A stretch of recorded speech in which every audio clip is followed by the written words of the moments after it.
Previously on Controversy. You'll be forced to watch the same 5 episodes over and over and over again for 2 to 3 more weeks. I may have been a bit off. Oh well, these people have patience, right? It's not like it's gonna be detrimental to the show or anything.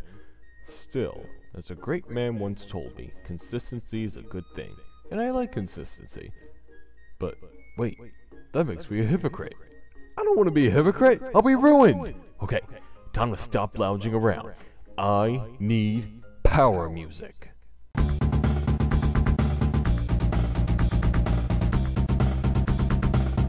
Theft Auto 3, Grand Theft Auto 4, Grand Theft Auto 5.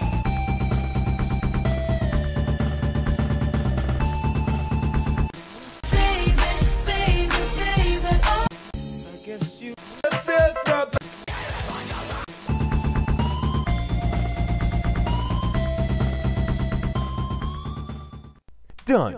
Okay, let's check this out.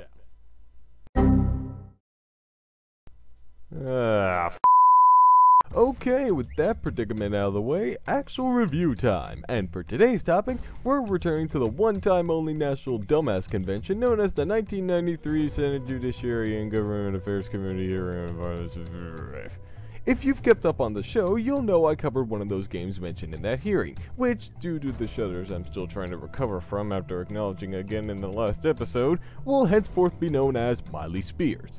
As you know, Miley Spears was just a bad game with no violent content at all that somehow got the biggest spotlight a controversial game could get.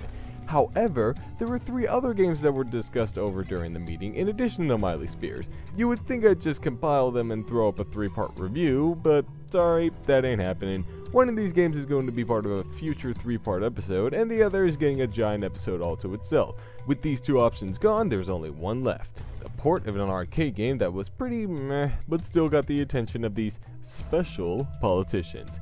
This game was Lethal Enforcers, and load up your 9mm cause it caused controversy.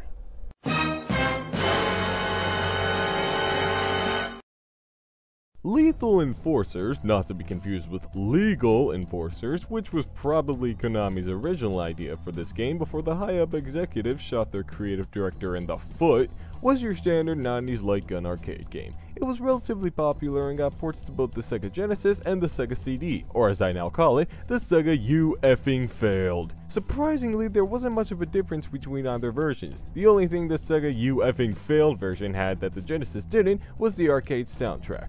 Okay, I get it, you had to show off at least one of the features of the fancy new CD technology, but come on Konami, that's lazy even for you. Snatcher was great though. The game was simple. You are a cop.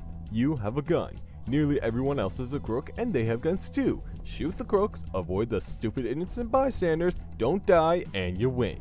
Yep, pretty standard for arcade shooters, so why did the best senators of all time bring this up? Not sure. Probably has to do with the...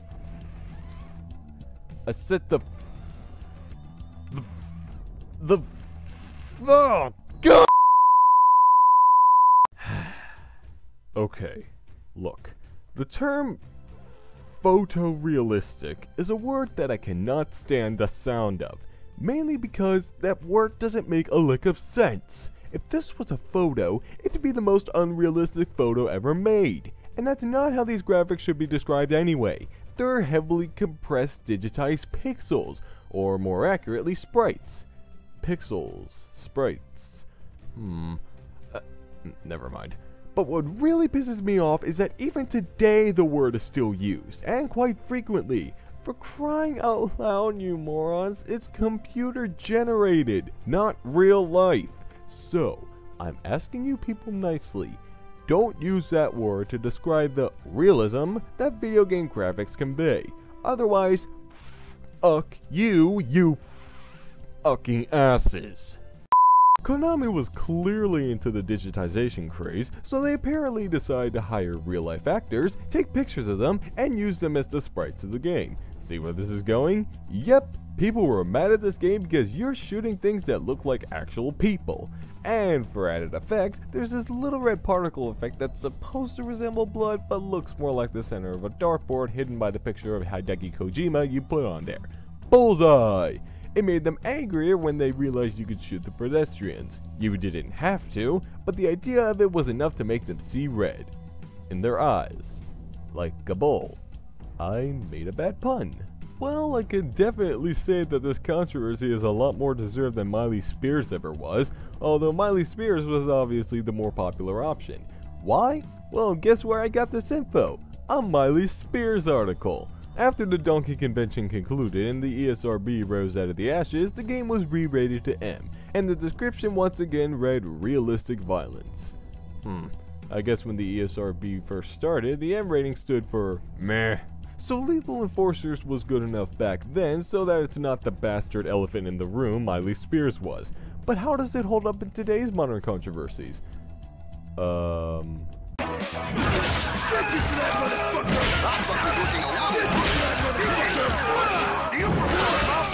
And because of this, I'm only gonna hand out 5 super shock bank clerks out of 10. Thank you for not sucking when you came out, but your fire was doused over a decade ago, when another game came out. One that defied almost every other so-called violent video game before it, and set the standards for that category for many years to come. That game is...